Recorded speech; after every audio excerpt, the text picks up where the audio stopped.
Selingkuh Yan, Kedah. Pekan kecil ini terletak lebih kurang 50 kilometer dari Bandar Alor dan Sungai Petani.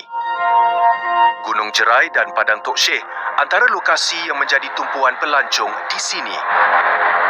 Namun, pada awal tahun 2001, nama Mat Komando mula menggemparkan kawasan ini.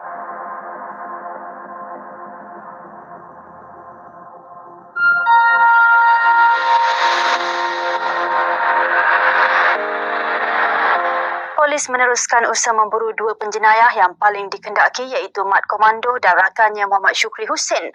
Mat Komando, penjenayah licik dan digeruni masyarakat tempatan ketika itu. Nama saya Fazli Ahmad. Saya bekerja sebagai wartawan di sistem televisyen Malaysia Beranak TV3. Dia sebenarnya pada peringkat awal tu, kita tak tahu. Tak kenal pun nama Mat Komando ni. Tapi pada masa tu, pada peringkat awal tu, kalau kita lihat pada tahun dulu, yang saya ingatlah pada sebelum tahun baru Cina, sebelum Taipuzam di Bali ataupun Raya, berlaku rompakan, berlaku jenayah. Rompakan yang berlaku ni sebenarnya berlaku di bank-bank yang kecil, bank yang terpencil, bank di kampung-kampung ataupun pekan-pekan kecil. Itu yang berlaku pada masa itu. Berusia 35 tahun, Mat Komando atau nama sebenarnya Ahmad Muhammad Arsyad merupakan ketua kepada geng 13. Kumpulan itu dikenali dengan kegiatan merompak hasil ladang sawit, kedai pajak gadai, mesin ATM bank dan kedai telefon bimbit di kawasan terpencil. Seawal tahun 2000, mereka terlibat dalam 52 siri rompakan di seluruh Malaysia bernilai hampir 2.5 juta ringgit. Kumpulan penyayah paling dikendaki ini dalam masa itu digerun. Sebab kita bukan berlaku di Kedah saja rompakan ni. Sebenarnya berlaku di Negeri Sembilan, di Johor, di Perlis, di banyak tempat berlaku. Dia ada lebih kurang dalam 13 orang ahli kumpulan dia. Terbabit dengan rompakan berani. Dia orang ni merompak, dia tak pakai topeng. Ahli kumpulan ini terdiri daripada keluarga dan sahabat terdekat Mat Komando yang kebanyakannya berasal dari Kedah.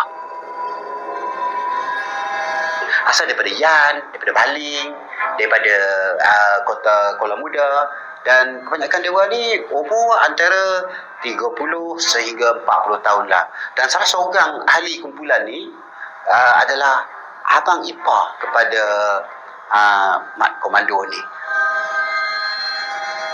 Pertengahan tahun 2001, mereka mula dipaparkan di dada media menerusi kes rompakan bank di Jalan Alor, Kekangar. Dan juga sebelum tu berlaku rompakan van pengawal keselamatan yang bawa wang. Kalau saya tak silap saya, masa tu lebih kurang dalam 450,000. Kemudian dia merompak. Dia ni bersenjata. Dan kita dapat linkkan antara kes ini dengan kes ini, dengan rompakan kedai pajak gadai, dengan rompakan lain ini, berdasarkan kepada apabila polis buat sidang media, dia memamparkan kat kita, biasanya akan memamparkan dua kereta. Satu kereta saya masih ingat lagi, kereta Proton Wira warna hijau metalik, dan satu lagi Iswara Europek kata saya. Dan dia ni menggunakan kereta ini. Kemahiran dalam membuat rompakan terancang dan meneliti kekerapan polis membuat rondaan menyukarkan mereka dikesan pihak berkuasa. Kampung Batu 5 Gurun, satu kawasan jalan daripada Jalan Gurun ke Jeniang tu, ada kawasan ladang sawit sedikit satu. So dia orang sudah blok satu kereta. So dia orang bawa kereta tu masuk ke dalam kawasan ladang tu, dan dia orang pukul pemandu dengan pengawal tu, dan di situ dia orang ambil duit yang dibawa oleh dia lah. Dan selepas tu pun juga gerakan untuk melancarkan kumpulan ni diperhebatkan. Ekoran siri rompakan yang dilakukan geng 13, pihak polis telah melancarkan ops api sawit bagi membantras kumpulan penjenayah itu. Selepas dihebohkan mengenai op api sawit ni, dan polis menggunakan khidmat media itu telah memaparkan gambar-gambar dia orang. Karena nak tahu Mat Komando dia punya daring dia tu, kumpulan ni, dia rompak dia tak pakai topeng muka. Dia memang pergi rompak serbu itu saja.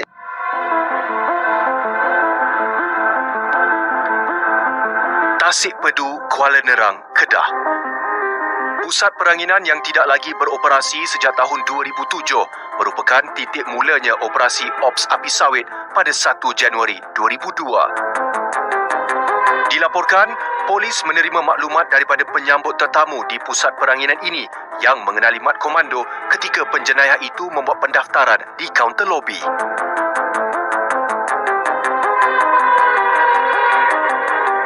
Mat Komando apabila dia nak pergi check-in dekat salah sebuah resort di Tasik Pedu tu, dia menggunakan ID nama dia betul. Dan salah seorang pekerja hotel tu dah dapat detect nama dia. Tapi masa tu dia dah dapat detect pun dia tak boleh nak report immediately because Pedu tu sejam setengah daripada Alustar, kemudian telekomunikasi pun tak ada. Daripada Tasik Pedu ke perkampungan terdekat pun mengambil masa dalam sejam. Memang dalam hutan di Tasik Pedu tu tak berbeza dengan sempadan Malaysia Thailand. Nordin Ahmad, pengawal keselamatan di Pusat Peranginan Tasik Pedu, menjadi saksi pertama yang mengecam Mat Komando. Lepas tu dia cakap, kata nak check in ke? Saya tanya dia. Dia cakap, nak check in lah dia cakap. Okeylah kalau nak check in, parking lah kereta kat belakang. Kan, kat belakang tempat parking yang disediakan. Lepas tu, saya pun kawan saya seorang tu ambil dia pergi ke lobi lah untuk buat check in, ambil ke bilik kan. Yang dua lagi tu tinggal kat buat-buat lah dengan saya kan. Kedudukan Tasik Pedu yang terletak jauh dari perkampungan dan komuniti tempatan menjadi lokasi pilihan Mat Komando bercuti selepas melakukan rompakan pada Christmas tahun sebelumnya. Dia orang kekal akan melakukan rompakan hampir dengan musim-musim perayaan. Lepas tu dia orang akan pergi itu untuk dia orang bercuti. Saya tak ingat berapa ramai yang dekat hotel itu. Yang pasti ada Mat Komando, ada dengan kawan dia, dengan ada lagi beberapa orang lah. Itu kira dah detik-detik, dah hampir dekat dengan Mat Komando nak kena tembak mana itu. Atas faktor telekomunikasi dan geografi, pihak polis mendapat maklumat keberadaan Mat Komando di Tasik Pedu beberapa hari kemudian. Risikan dilakukan terlebih dahulu bagi memastikan kesahihan maklumat yang diterima. Bertindak susulan laporan, risikan dan maklumat, bermulanya operasi Ops Api Sawit yang diketuai Chief Inspector Abdul Latif Abdul Aziz, pegawai penyiasat ketika itu.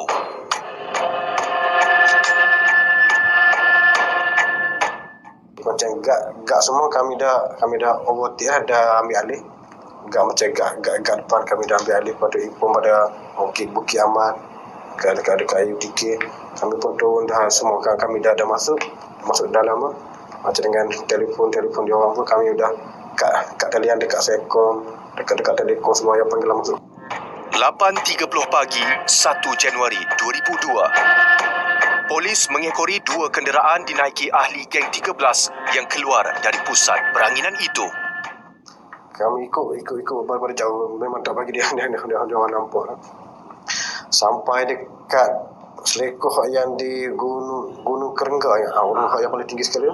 Lepas itu kami tengok hilang dia.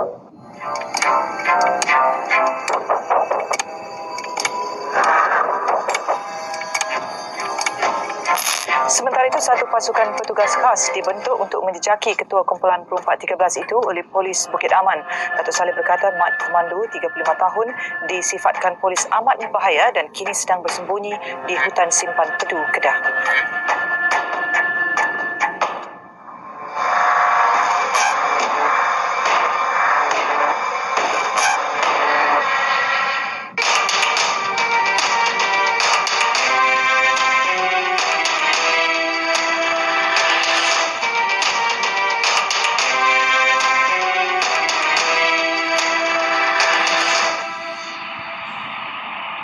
Polis hari ini menembak mati 3 anggota kumpulan 13 yang terbabit dalam 41 siri rompakan bersenjata api di seluruh negara, membabitkan nilai rompakan lebih 4 juta ringgit. Dalam operasi Ops Api Sawit ini, polis berjaya menumpaskan 3 ahli geng 13, Asro Muhammad Asri, Cik Long Ahmad dan abang ipar Mat Komando, Ismail Mat Piah. Kejadian berbalas tembakan berlaku di Jalan Kampung Kuala Sin, Bukit Selambau dan Jalan Gubir, Kuala Nerang. Namun, dalam kejadian itu, pihak polis masih belum berjaya menumpaskan mat komando. Sementara itu, satu pasukan petugas khas dibentuk untuk menjejaki Ketua Kumpulan Perompak 13 itu oleh Polis Bukit Aman. Datuk Saleh berkata mat komando 35 tahun disifatkan polis amat berbahaya dan kini sedang bersembunyi di hutan simpan Pedu, Kedah. Semasa tu kalau perjalanan tu daripada Kuala Negang ke Tasik Pedu, daripada semua tu dia akan stop buat roadblock. Dan saya juga mengikuti beberapa operasi bersama dengan pasukan gerakan khas atau masa kali di UTK, operasi itu.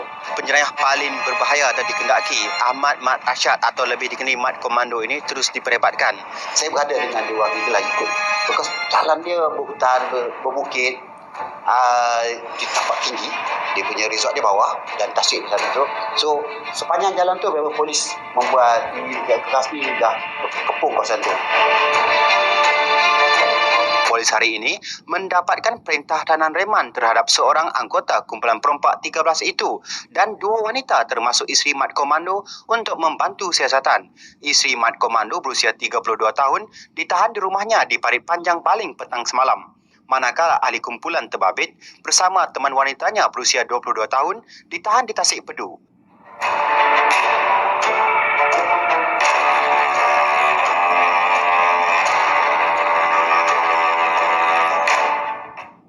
Polis hari ini memberi jaminan Ketua Perompak Geng 13 Ahmad Mat Arsyad yang berjaya melarikan diri selepas berbalas tembak dengan polis dekat Pusat Peranginan Tasik Pedu, Kuala Nerang, Kedah semalam akan ditangkap dalam tempoh terdekat ini. 3 Januari 2002. Pihak polis optimis dalam usaha menumpaskan mat komando yang dikepung di semua laluan keluar dari hutan simpan Tasik Pedu. Hampir 200 anggota terdiri daripada pasukan gerakan khas, pasukan gerakan am serta pasukan polis hutan Senoi Prak yang arif dalam selok-belok hutan bekerjasama bagi menumpaskan mat komando. Unit udara turut membuat tinjauan berkala di kawasan hutan simpan Pedu. Khidmat anjing pengesan turut digunakan. Yang setahu saya, dia memang bekas komando, memang terlatih dengan keadaan hutan. Walaupun dia berkhidmat tak lama dengan komando dalam tempoh sekejap, tetapi dia memang ada pemantun. Ops api sawit berlangsung selama 10 hari di hutan simpan Tasik Pedu. Namun, mat komando tidak dapat dikesan. Operasi itu terpaksa dihentikan seketika ekoran tiada petunjuk baru lokasi keberadaan mat komando. Sejak itu, kabar angin mula tersebar di mana mat komando dikatakan mempunyai ilmu selisih kerana berjaya mengaburi mata pihak polis ketika keluar dari Pedu. Walau menjadi antara penjenayah paling dikehendaki, ahli keluarga mat komando sentiasa menanti kabar darinya dan mengharapkan ia tidak berakhir dengan tragedi. Saya nama sebenarnya Arsyad bin Hashim. Orang Kedah ni selalu panggilan singkat lah. Pak Chat panggil. Sebenarnya saya kawan dengan bapa kepada mat komando lah. Bila waktu tu memang semakin heboh lah bila polis cari. Jadi dalam media pun waktu tu memang semakin heboh. Dan Pak Cik jumpa waktu tu dia memang dalam keadaan susah hati lah. Ketika keadaan semakin genting, bapa mentua serta isteri mat komando, Mat Piah Cik Nam dan Faridah Mat Piah telah merayu penjenayah itu untuk menyerah diri menerusi temu bual di sebuah akhbar. Selepas daripada tu pun dia senantiasa apa yang saya nampak, dia senantiasa berdoa kepada Allah Subhanahu Wa Taala agar pengakhiran Mamat ni dalam keadaan yang sempurna. Itu yang dia cerita dekat saya lah. Mat komando yang dibesarkan di Kampung Selengkuh Tengah, Yan, Kedah merupakan anak kedua daripada 8 beradik. Selepas berhenti bertugas sebagai anggota komando, dia bekerja sebagai pemandu lori dan teksi di kawasan Yan sebelum mula terlibat dalam kegiatan jenayah. Mereka yang main di sini boleh samun dia hitam, samun Bank Nasional. Dia samun macam kita duduk di mana orang semua lepas menyerap habis. Kan? Bendera tak apa, duit boleh kita tak tahulah kerja buat mereka. Boleh sampai mai 7-8 biji kereta sini tak mak. Saya mana rumah mak taksi, rumah kemak tu pun Pak Dewan mak taksi ya. Tapi dia aku cuma limau, sedekah semua orang tak abang. Main tang ni ya. Dia duduk tak mana kita tak tahu. Macam tu cerita dia.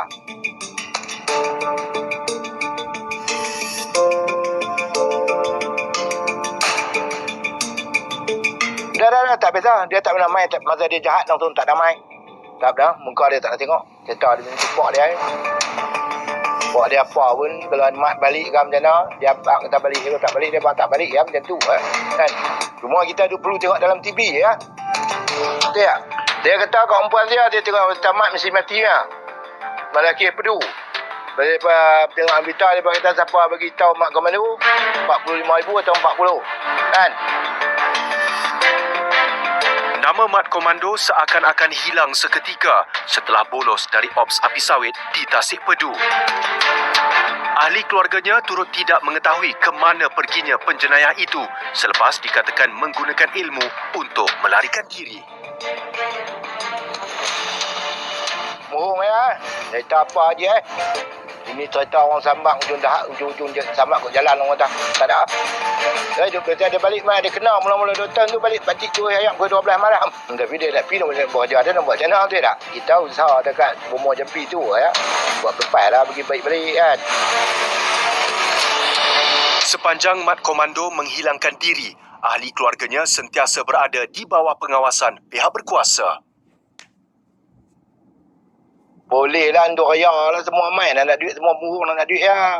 Tapi kita tak kata lepas ke pak dia depa pun nak makan tak ada duit bukan mak bagi kat depa. Kan? Depa ada duduk sini, pak ada siang pun kadang sehari sampai 6 kali malam main pula lagi. Duk tak boleh dia dah anak kan.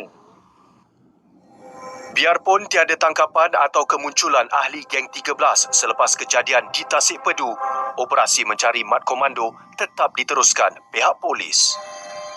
Ketika polis menyerbu sebuah rumah teres di Taman Sahabat Gemas Negeri Sembilan malam semalam. Mat Komando atau Ahmad Arsyad, 35 tahun, menyusup keluar mengikut pintu belakang bersama rakannya yang berusia 27 tahun ketika serbuan dibuat jam 11.45 malam. Hampir 6 bulan menghilangkan diri, Mat Komando muncul semula di Gemas Negeri Sembilan pada 28 Julai 2002. Pihak polis mendapat maklumat daripada penduduk sekitar Taman Sahabat tentang penampakan Mat Komando di sebuah rumah teres di kawasan itu. Saya Omar Abdullah. Dahulunya saya adalah penerbit 999 dan juga sebagai wartawan bagi penerbitan tersebut. Kami pun pergilah ke tempat berkenaan, berjumpa dengan pihak polis dan juga saya tak silap saya ketua kampung atau Tok Penghulu lah yang bagi tahu inilah rumah tempat Mat Komando menumpang dengan rakannya iaitu Syukri. Mendapat kebenaran dengan polis dan kami berserta dengan polis pergi ke rumah tu. Tapi apa yang kita dapati Mat Komando dan rakannya sudah tak ada lagi di situ. Serbuan yang dibuat pihak polis malam itu berjaya memberkas seorang wanita berusia 22 tahun yang dipercayai teman wanita Syukri, orang kanan Mat Komando. Sepucuk pistol beserta 6 butir peluru dan sebilah parang pendek turut dirampas dalam serbuan itu. Turut ditemui 4 kad pengenalan yang salah satunya kepunyaan Mat Komando. Jadi kemudian pihak polis memberi info bahawa Mat Komando ni dalam usaha untuk menyelamatkan dirinya telah melarikan dirinya ke sebuah perkuburan Cina di Gemas itu. Jadi pun kami pun bergegaslah pergi ke sana. Walaupun kita tahu kita tak akan temui lagi Mat Komando, tapi kita menemui kesan-kesan tinggalan Mat Komando di kubur Cina tu.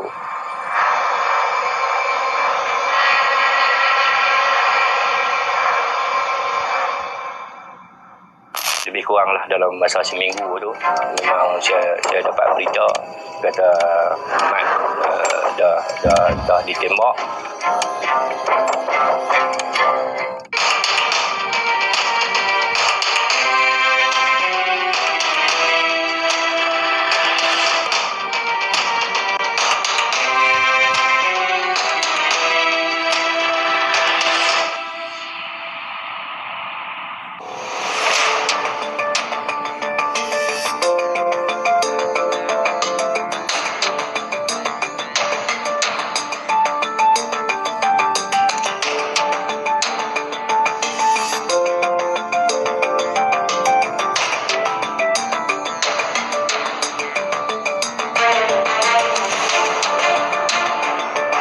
Kampung Hujung Ketun, Pendang, Kedah.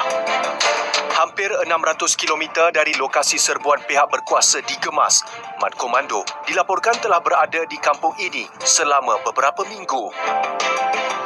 Setelah 2 bulan menjejaki penjenayah licik itu, Ops Api Sawit kedua telah dilancarkan. Subuh 12 September 2002, beberapa das tembakan telah dilepaskan oleh pihak polis. Penjenayah paling dikendaki, Ahmad Muhammad Arsyad atau lebih dikenali sebagai Mat Komando, akhirnya ditembak mati. Ketua kumpulan 13 itu mati selepas berbalas tembak dengan polis di tempat persembunyiannya di Pendang, Kedah kira-kira jam 6.30 pagi tadi. Menurut laporan polis, sepasukan anggota seramai 10 orang telah menyerbu sebuah bangsal di kampung itu. Serbuan dilakukan selepas seorang lelaki yang tidak dikenali dilaporkan bersembunyi di situ selama beberapa hari. Menyedari kehadiran pihak polis, lelaki itu mula melepaskan tembakan. Dalam kejadian berbalas tembak, suspek berjaya ditupaskan dan identitinya dikenal pasti. Dia merupakan penjenayah paling dikehendaki, Mat Komando. 2 pucuk pistol, sejumlah peluru serta wang tunai RM70 ditemui bersama mayatnya. Polis turut menahan seorang lelaki berusia 37 tahun yang tinggal berhampiran bangsal tempat persembunyian Mat Komando kerana disyaki memberi perlindungan kepada penjenayah terbabit. Saya Johari bin Ahmad. Alamat kampung saya Kampung Hujung Ketun. Duduk lena dalam pukul 6.30. Saya dengar tembak. Saya bangkit tengok semua polis kepung dah rumah apa pun. Ya, saya buka pintu tu, 16 tu talah belah saya lah, pusing belah saya. Dia suruh saya masuk balik. Lepas tu dia panggil naik atas rumah. M16 ya, dia tak ada kepala saya ni. Kaki tak ada ni. Lepas tu yang pegawai UTK tu naik pula, tanya siapa ada bawah. Saya pun apa Mat Komando. Tok sak van mai 4-5 beranak semua pi ya. Bangsal yang didiami Mat Komando ketika kejadian itu dimiliki oleh Johari. Ketika kejadian tembak-menembak, Johari sekeluarga sedang tidur di dalam rumah dan dikejutkan dengan bunyi tembakan. Johari telah ditahan reman selama 2 minggu kerana bersubahat dan dilepaskan dengan ikat jamin hampir RM5,000 yang dibayar ahli keluarganya. Saya duk pergi cari ikan kat Gubir. Malam tu saya balik pada cari ikan. Dia jalan kaki dekat titik Nami tu. Dia tahan nak tumpang. Saya pergi tumpang lah satu lah. Saya pun tak tahu siapa dia. Dan saya pergi tumpang, lepas tu pun dia dia Mat Komando tu. Saya bawa balik lah. Dia nak minta tumpang balik. Itu dua esok tu petang dia suruh saya hantar pergi Kulim. Saya pun tak tahu siapa dia. Keakraban mereka bermula hanya kerana Mat Komando mengenangkan budi yang diberi. Dia sebulan habis tak ada apa, sebulan sekali dia mai. Mai bukan kata mai bawa duit, mai tanya khabar kata sihat ke tak sihat. Memang dia balik itu. Kita kata sungguhlah dia tu jahat, tapi bagi saya dia tu bagus. Sebab kita tolong dia tak lupa orang yang tolong dia. Itulah.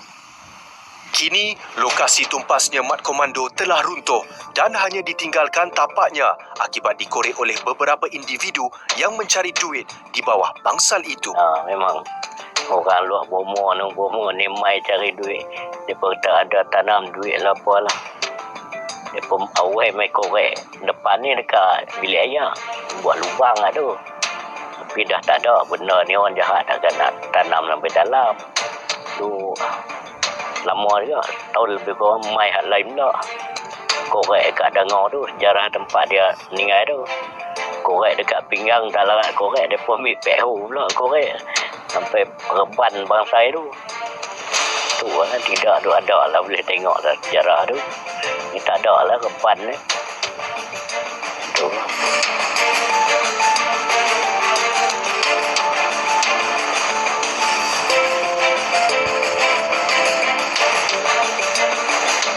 Bila dia kata kalau Cak dengar Bang Mat lah jadi macam-macam mana, mailah rumah. Dia kata macam tu lah. Lebih kurang lah dalam masa seminggu tu memang saya dapat berita kata Mat dah ditembak. Saya pun terus ke hospital, ke bilik mayat. Dan apabila saya sampai di bilik mayat tu, waktu tu memang orang pun belum ada lagi. Jadi siapa yang pergi pun boleh masuk. Saya pun rasa macam dengan kita rasa dah kawan-kawan kan, dah anak kawan bila dah kenal macam tu. Jadi perasaan kita ni kita rasa sedih lah juga. Apa yang saya kenal Bang Mat kita ni orang yang baik. Sewaktu berita kematian Mat Komando tersebar, ahli keluarga terdekatnya sedang mengadakan kenduri di Kuar, Kedah. Habis tu masa tu lah kami pergi tempat kenduri tu. Lebih kurang pukul 10-11 lah. Lebih kurang tu lah. Pun dapat tahu. Masa tu lah. Kami pun atuk-atuk orang terus pergi tu. Pergi di hospital. Dia buat sihat lah. Cuma nampak muka bagi tengok muka. Itulah kan. Macam belah kepala apa. Kita duduk belah luar tu. Tapi dengar kan duduk tepi je. Tengok darah pun keluar longgang kan. Allah tu macam belah macam kita macam kita kan. Macam ni. Itu.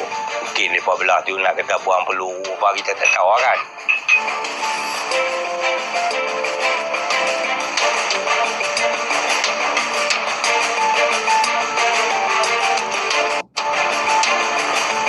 Masa saya lepas saya keluar lokak tu 2 minggu saya kena tu, saya pergi ziarah lah kubur dia kat Selekor. Dia pergi tengok bini dia, anak dia cacat. Saya pergi tengok apa itu saya tak menapi lah. Sungguhlah kawan jahat, tapi bagi saya dia baik. Itulah.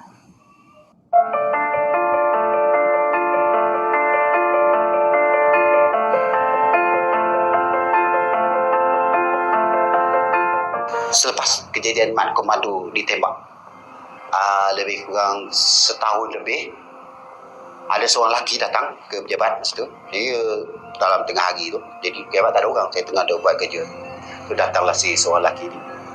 Datang, dia tanya, "Cik kenal saya tak?" Saya tenung je tengok. Rambut pendek rapat, memang ni dengan pakai baju ke slipper biasa je datang tu.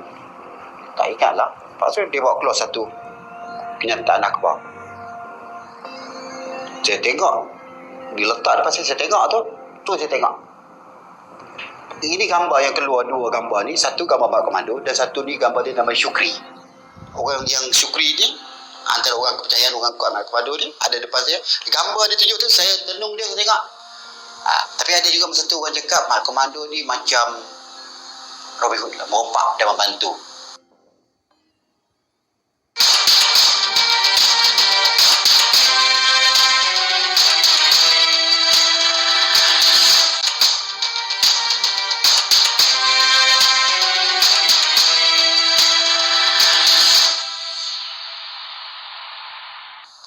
Ini gambar yang keluar, 2 gambar ni. Satu gambar Mat Komando dan satu ni gambar dia nama Syukri. Orang yang Syukri ni antara orang kepercayaan orang kuat Mat Komando ni ada depan saya. Gambar dia tunjuk tu saya tenung dia, saya tengok.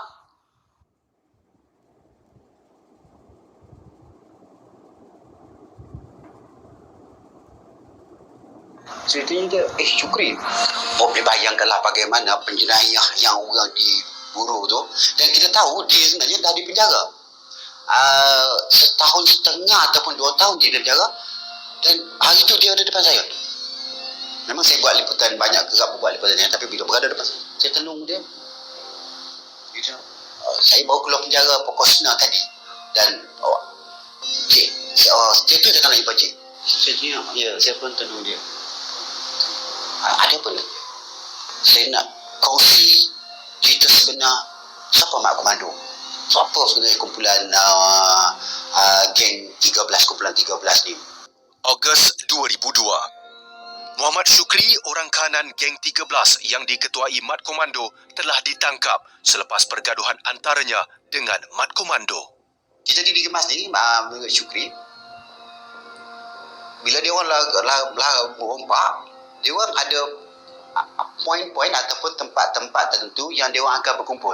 Kalau berpecah, polis serbu. Hari ni, ikut Syukri lah. Jadi apabila dah serbu, polis serbu, dia orang berpecah. Dan dia orang ada tarikh, ada masa, ada hari dia. Setiap bulan tu akan berjumpa dekat point A.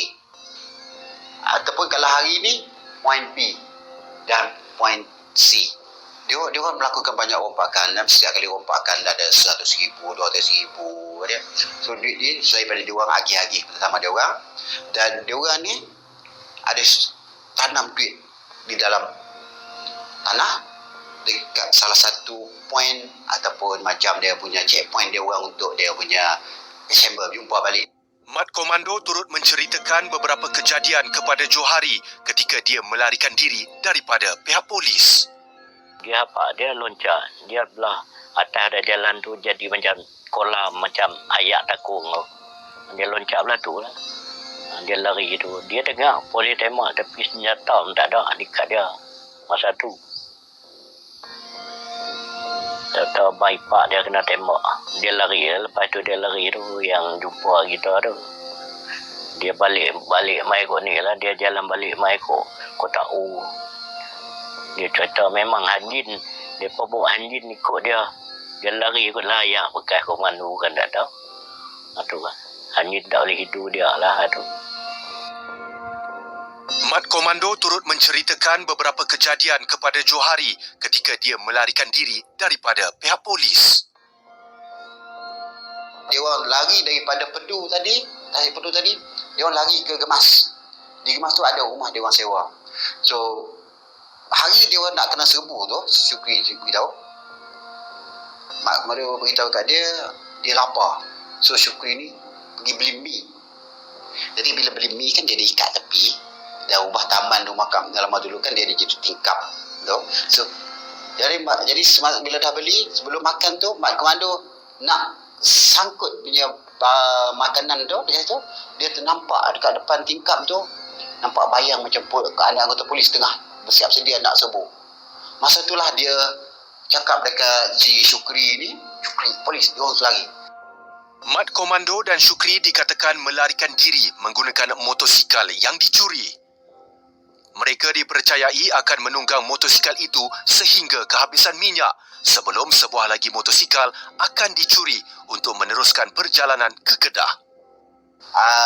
Dan Syukri salah seorang orang percaya dia lah. Tapi sebenarnya dia telah berlaku satu pergaduhan antara Syukri dengan Mat Komando ni. Di mana Syukri ni sebenarnya telah dipukul, dibelasah. Dan sebenarnya Mat Komando dah nak bunuh Syukri ni. Tapi dah dipukul belasah dan Syukri ni dia pura-pura macam dia dah teruk sangat. Mak Komando badan besar, Syukri taklah besar sangat, biasa je. Dia menuduh bahawa Syukri ni macam belot dan sebagainya. Selepas pergaduhan itu, Mat Komando bergerak seorang diri ke kampung Hujung Ketun sebelum dia mati ditembak di situ. Manakala Syukri berjaya ditahan dan dihukum penjara. Mat Komando disemadikan di tanah perkuburan Masjid Kabu 10 Selengkoh pada malam 12 September 2002 usai proses forensik di Hospital Lama Alostar.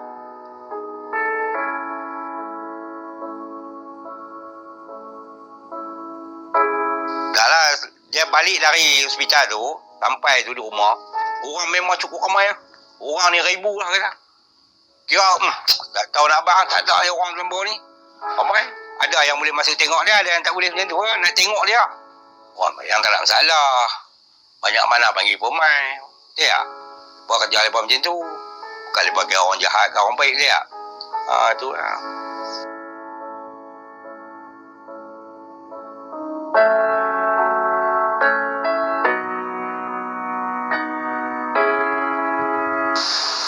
Tapi ada juga masa tu orang cakap Mat Komando ni macam Robin Hood lah, merompak dan membantu. Saya tak dapat pastikan sejauh mana, tapi berdasarkan kepada yang saya jumpa dengan beberapa saudara dia, memang Mat Komando ni dia kerap pergi jumpa dengan keluarga dan banyak membantu lah. Salah satu duit hasil rompakan tu dia guna untuk buat rumah untuk anak dia.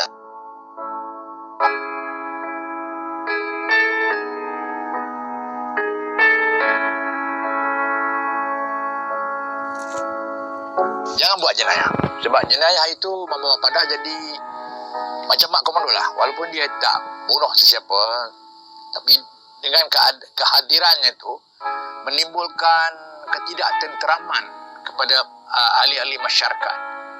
Jadi kita anggap dia sebagai seseorang yang paranoid lah, yang ganggu orang. Kita mesti membendung dengan apa keadaan pun. Kalau kita ada sedikit maklumat mengenai jenayah, jadi jangan simpan-simpan.